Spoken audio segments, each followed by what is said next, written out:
आज आपण बनवणार आहोत रव्यापासून अप्पे. खूप सोपी आणि साधी रेसिपी आहे. तर आपण सुरुवात करूयात. रवा घ्यायचा आहे, जाडसर घेतलेला आहे मी, तुम्ही बारीक पण घेऊ शकता. आणि तो व्यवस्थित नीट करायचा आहे. त्याच्यात खडे असतात ते नीट पाकडा.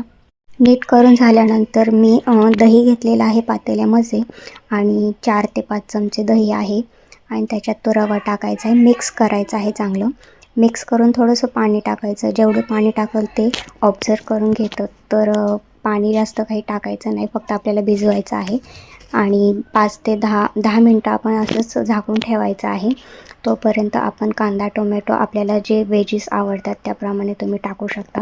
मी फक्त माझ्या लहान मुलीची खूप दिवस झालं रिक्वेस्ट होती की मम्मी आप्पे कर, सो म्हणून मी आज करायला घेतलेले आहेत.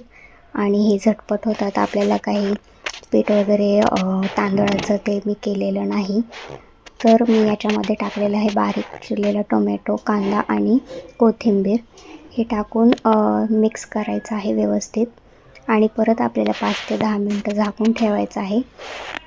आणि नंतर त्याच्यामध्ये आपल्याला इनो टाकायचा आहे आणि तो फॉर्मेट होतो चांगलंच. मीठ टाकायचं आहे चवीनुसार.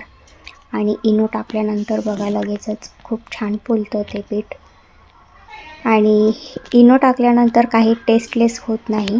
खूप इनो नाही, चुटकीभरच इनो टाकायचं आहे, 1 ते 2 चिमूट. आणि मी आप्याचं पात्र घेतलेलं आहे आणि त्याच्यामध्ये थोडंसं तेल टाकलेलं आहे. आणि तेल सोडल्यानंतर मी स्पूनने आपल्याला मिश्रण व्यवस्थित टाकून झाकून ठेवायचं आहे. झाकल्यानंतर वरून तेल सोडायची अजिबात गरज नाही, इझिली निघून जातात ते आणि छान फुलतात. वरतून क्रिस्पी आणि आतून एकदम मऊ होतात. जिरे आणि मोहरीची फोडणी दिल्यामुळे तर खूप छान टेस्ट येते त्याला. नक्की करून पहा आणि चॅनलला सबस्क्राईब करा. बाय.